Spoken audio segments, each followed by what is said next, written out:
Hello everyone, welcome back to another session of Dark Souls PvP and another weapon showcase. This time I am using the Titanite catch pole. Now this weapon, it's a decent weapon, and really I'm not going to give it any more credit than that. It's decent. And usually I can find a situation where a weapon is good, but not in this case. This weapon is just decent. There's nothing good or great about it, and it has some severe limitations to it. Now, the pros of it are that for a halberd class weapon, it's got an average weight and an average ability to stun lock. And that's all it's got good going for it. That's really it. Now, the cons to it are that it's got a limited moveset. So by that I mean you have a very severe lack of horizontal attacks. You only have two with this weapon, being a rolling attack, which is just asking to get parried, and the second swing of your R1 spam, which is just asking to get parried. So really, it's not good.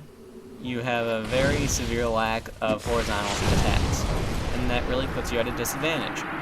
Now, because of that, I found myself starting to play a little differently with it once I got more warmed up to it, and I really had a very good time with this weapon. In fact, I'll be uploading a series of duels I had with just a few friends. I'll upload that after this video at some point. I'll put a link and do all that good stuff, and yeah. You can see it in action once I've gotten a bit more familiar with the build, because this is actually my first time using the weapon and my first time using the build. But it was enough to formulate my opinion on it. So, really, the cons for this weapon, you've got your limited moveset, and actually right there I thought he was dead already, so I went to go bow to him, and that would have been bad for me. Anyway, I was just saying something about the cons for this weapon. We've got the limited moveset, we have the poor damage output. It says, when you're looking at the weapon, that it would do 555 damage for me. That's what it says.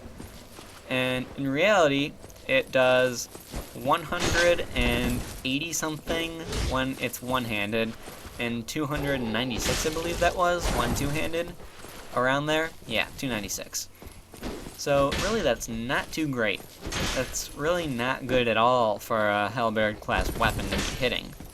So that's kind of bad. Although, when I really started to get used to the weapon, I found myself actually aiming for people's instability frames. When they were coming up from a roll or rolling towards me, or when they were mid-roll, stuff like that. I was actually starting to aim for their invincibility, instability, not invincibility. That's just stupid. That would just be stupid of me. I was aiming for their instability frames, because that way I could get a little bit extra damage on it, and yeah, it helped out a lot with the weapon. And it really, having a different playstyle, being forced pretty much to have a different playstyle with a weapon, it makes things more interesting. And really, it's not a bad thing. It's quite entertaining, and it was actually the most fun I've had in a long time. When I was having those duels with my friends using this build and this weapon, it was the most fun I've had on this game in a long time.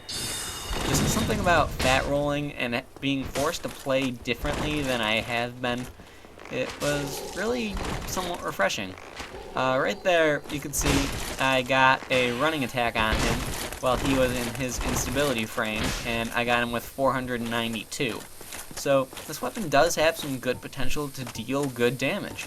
It's got a very long range, and like the halberd, its running attack is a bit laggy on your opponent's end. I'm sure you've all experienced it where they go do that running attack it hits the ground, and then they slide into you. Well, this weapon has that also. It does that too, because it's the same move. It's just the way the move is. I don't know why, I don't care why. All I know is that it's extremely annoying when it happens to me, and it's good against people I'm fighting. So I'll continue using it. That's one of the good things about this type of weapon, in my opinion. It's really one of the redeeming factors, because it makes it easy to chase down people and hit them while they are in their instability frames. So I get my little extra bonus damage for it. Really, I think I've covered all of the pros and cons. The pros being it's pretty much average for a halberd, and the cons being the limited move set and the low damage output. Really, in my opinion, the limited moveset is the main con for it because of your lack of horizontal swings.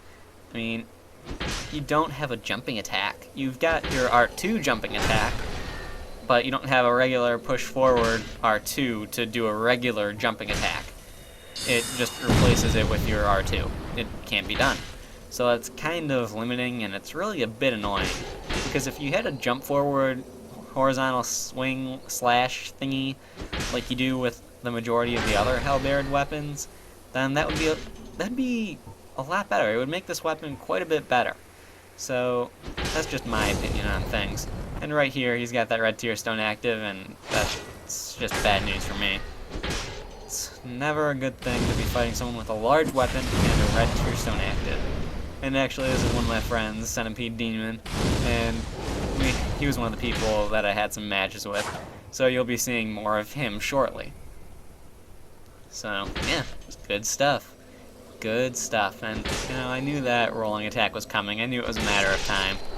So, oh well, it happens. And then right here we have, I believe it was Great Disciple who was the host. Very good, very good. Good stuff. Alright, so getting at it with this guy and his Dragon King Great Axe. Really, like I mentioned in one of my more recent videos, I found myself blocking a lot while two-handing weapons. So I don't know why I've been doing that, but it really does help quite a bit. I've become a lot less dependent on my shield unless I'm going for a parry, because there's no way I'm going to try for a barehanded parry, because that's just painful. But that's really one of the reasons why I like the small leather shield. It is only 0.5 units, same as the Dark Hand. So, yeah. And it's got a lot more stability, so you can actually block if you want to. Alright, so this is the last fight in the video. I'm going to quickly go over the pros and cons again, and that's that. So, the pros, it's pretty much average for a halberd type weapon, halberd class weapon. It's got average weight. It says that it's got average damage, but that's actually a con. That damage that it says is not the real output because it's split damage. So it's got a limited moveset, or in the cons now, in case you couldn't tell, it's got a limited moveset and poor damage. So yeah, that's really all I've got to say about this weapon. Altogether, I had a lot of fun with it. And I hope you guys enjoyed the video. Like, subscribe, check out the duels I have with this build when I upload it, and thank you for watching.